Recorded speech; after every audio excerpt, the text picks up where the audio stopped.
भाई पूरा हफ्ता संभाल लिया है मैंने, मेरे अकेले का बाप नहीं है, अब तेरी बारी है, तू संभाल अब्बा को। बड़ा भाई छोटे से मुखातिब था।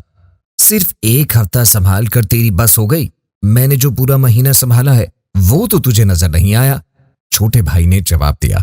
बड़ा भाई बोला, ओ भाई मेरे छोटे छोटे बच्चे हैं और तुझे पता है अब्बू हर वक्त बीमार रहते हैं, अगर इनसे कोई बीमारी मेरे बच्चों को लग गई तो कौन जिम्मेदार है। वाह भाई वाह, तुझे अपने बच्चे तो नजर आ रहे हैं, मेरे बच्चों का कोई ख्याल नहीं, मेहरबानी कर खुद गर्जी ना दिखा, छोटे भाई ने जवाब में कहा।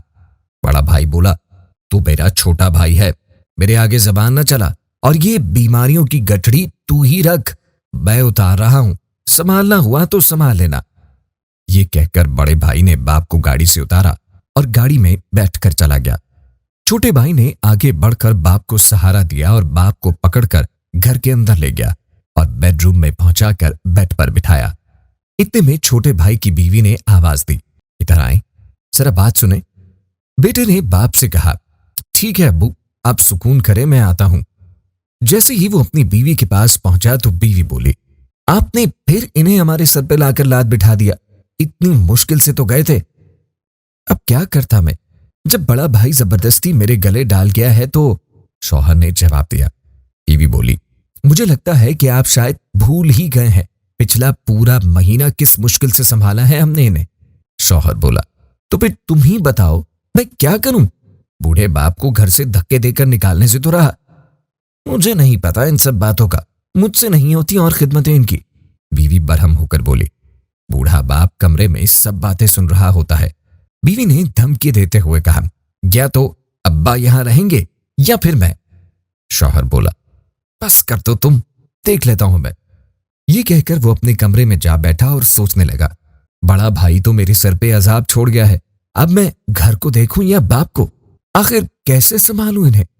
फिर खुद से कहने लगा, बेहतर है कि इन्हें ओल्ड एज होम में जमा करवा दूं, वहां तो मेरा दोस्त अकमल भी है। ये सोचकर अपनी जेब से फोन निकाला और अकमल को कॉल पिलाई। अकमल ने फोन रिसीव किया और बोला, हाँ भाई फिरोज, कैसे हो, कैसे याद किया। बस यार तुमसे एक काम पड़ गया है। अकमल बोला, हाँ बताओ, क्या मदद कर सकता हूं मैं तुम्हारी।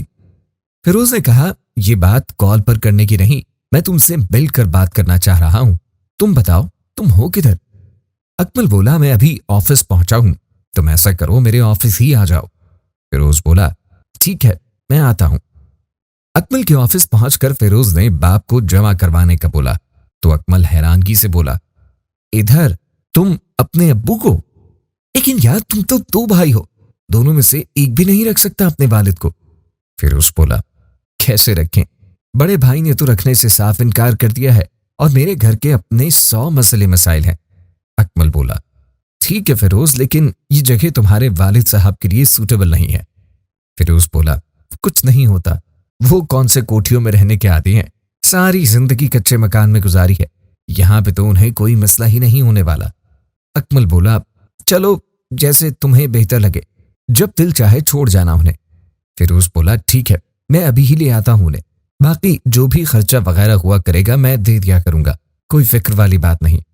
फिरोज वापस घर पहुंचा, सीधा वालिद के कमरे में पहुंचा और वालिद से मुखातिब हुआ, अबू दरअसल मुझे ऑफिस के काम से कुछ दिनों के लिए शहर से बाहर जाना है और आसिया के रिश्तेदारों में भी 2-3 शादियां हैं, इसलिए उसे भी मैके जाने पड़ेगा। बाप बोला, अच्छा बेटा तो फिर आप। फिरोज ने बात काटते हुए कहा, तो फिर इधर तो कोई भी आपकी खिदमत के लिए नहीं होगा, मेरा एक बहुत अच्छा दोस्त है, मैं आपको उसकी तरफ छोड़ देता हूं, वो आपकी खिदमत में कोई भी कमी नहीं आने देगा। बाप बोला, अच्छा बेटा जैसे तुम्हें मुनासिब लगे, तो फिर आज शाम को ही मैं आपको उसकी तरफ छोड़ आता हूं। फिरोज बोला, बाकी मैं आसिया से कहता हूं अच्छी सी चाय बनाती है आपके लिए। यूं बाप ओल्ड एज होम में पहुंच गया और अकेला बैठा हुआ सोचने लगा, मेरे बच्चे मुझे बेवकूफ समझते हैं, लेकिन मुझे सब नजर आ रहा है, जो कुछ वो मेरे साथ कर रहे हैं वो माजी की यादों में गुम हो जाता है। मुबारक हो, अल्लाह ने आपको बेटे से नवाजा है, डॉक्टर ने अस्पताल में बच्चा उसकी गोद में डालते हुए कहा था, और मैं कितना खुश हुआ था कि अल्लाह ने एक और बेटा दिया है मुझे, और मैं सोच रहा था कि ये बड़ा होकर मेरा सहारा बनेगा, मैं दोनों बेटों को खेलता हुआ देखता था तो कितना खुश होता था कि ये मेरे बेटे नहीं बल्कि मेरे दो बाजू हैं, और सोचता था कि कल मेरे बुढ़ापे का सहारा बनेंगे। बूढ़ा बाप माजी की यादों को सोचकर रोने लगा और खुद से कहने लगा, मैंने तो सोचा था मेरे बच्चे मेरा सहारा बनेंगे, पर मैं गलत था। अब वो बीवी बच्चों वाले हैं, अब मेरी कोई जगह नहीं है, न उनके दिल में न उनके घर में। 1.5 माह बाद फिरोज फोन पर कह रहा होता है, सर कब तक पहुंचेंगे आप? सब लोग मीटिंग में आपका इंतजार कर रहे हैं। वापसी पर सर ने जवाब दिया, मैं थोड़ा लेट हो जाऊंगा, तुम ऐसा करो आज की मीटिंग कैंसिल कर दो। फिरोज फिर से बोला, सर कैंसिल कर दूं? लेकिन सर ये मीटिंग तो हमारे प्रोजेक्ट के लिए बहुत इंपॉर्टेंट थी। सर ने जवाब दिया, हाँ मुझे पता है, तुम्हें जो कहा है तुम वही करो, बाकी मैं खुद आकर देख लूंगा। फिरोज ने ओके सर कहकर फोन बंद कर दिया। चंद घंटों बाद फिरोज ऑफिस से निकल कर जा रहा था कि रास्ते में उसकी मुलाकात उसके सर से हो गई। सर ने पूछा, फिर क्या बना था मीटिंग का? फिरोज बोला, सर आपके कहने के मुताबिक मैंने मीटिंग कैंसिल कर दी थी, लेकिन सर आपको तो अंदाजा होगा ही कि ये मीटिंग हमारी कंपनी के लिए कितनी जरूरी थी। हाँ मुझे अंदाजा है, लेकिन मैं इससे कहीं ज्यादा इंपॉर्टेंट काम में मसरूफ था जहां से आना मेरे लिए मुमकिन नहीं था। लेकिन सर ऐसा क्या काम था जो इससे भी ज्यादा जरूरी था? आप तो खुद इस मीटिंग के इंतजार में थे और एन टाइम पर आपने कैंसिल कर दिया। फिरोज ने फिर से पूछा। सर ने जवाब दिया, जी हाँ फिरोज साहब, इससे भी ज्यादा जरूरी काम था। मेरे वालिद साहब की तबीयत ठीक नहीं थी, मैं उन्हें चेक करवाने के लिए गया हुआ था।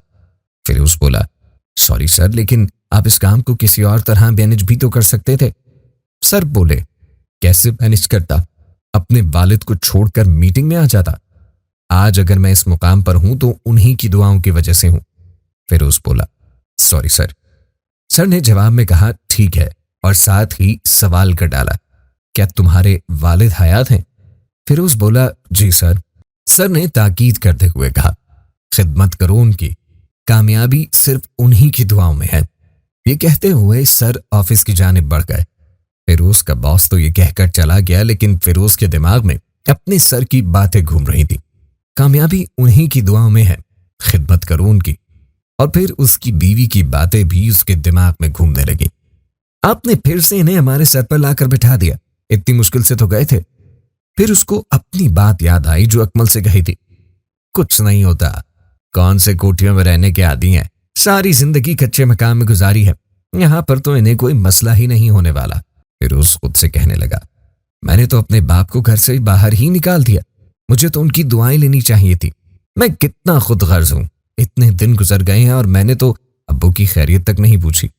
ये कहते हुए उसने जेब से मोबाइल निकाला और अकमल को कॉल लगाई। कॉल रिसीव करते हुए फिरोज बोला, अकमल, वो मैंने अब्बू का पता करना था, कैसे हैं वो? अकमल बोला, ठीक है, वो बस काफी चुप चुप रहने लग गए हैं, किसी से कोई बात नहीं करते। अच्छा चलो मैं आता हूं उनसे मिलने, फिरोज ने कहा। अकमल बोला, हाँ ठीक है, आ जाओ। फिरोज घर के बजाय सीधा ओल्ड एज होम पहुंचा।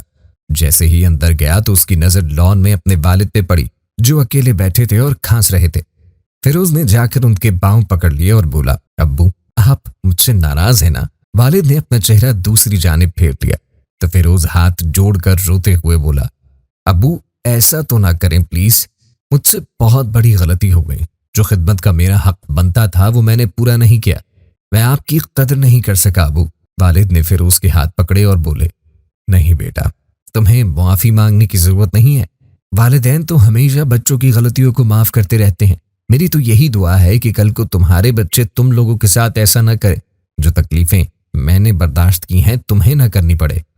फिरोज रोते हुए बोला, अब्बू मैं अपने किए पर शर्मिंदा हूं, मैं आपको लेने आया हूं और लेकर ही जाऊंगा, मैं आपकी सारी जिंदगी खिदमत करना चाहता हूं। वालिद बोले, लेकिन बेटा तुम्हारे बीवी बच्चे वो भी तो मेरी वजह से परेशान होते हैं। फिरोज बोला, मुझे किसी की परवाह नहीं, मुझे सिर्फ आपकी और आपकी दुआओं की जरूरत है। अब मुझे समझ आ गई है कि वालिदैन से बढ़कर कुछ नहीं है, बस आप मेरे साथ चलें। यूं फिरोज अपने वालिद को अपने साथ ले जाता है। नाजरीन, ये थी हमारी आज की कहानी। याद रखें कि वालिदैन की रजा में अल्लाह की रजा है। जो कोई वालिदैन की खिदमत करता है उसकी सिर्फ दुनिया ही नहीं बल्कि आखिरत भी शानदार होगी। याद रहे कि वालिदैन की दुआएं इंसान को जहां पहुंचा सकती हैं वहां دنیا کی کوئی طاقت نہیں پہنچا سکتی۔ جانے سے پہلے ویڈیو کو شیئر ضرور کیجیے گا تاکہ یہ پیغام زیادہ سے زیادہ لوگوں تک پہنچ سکے۔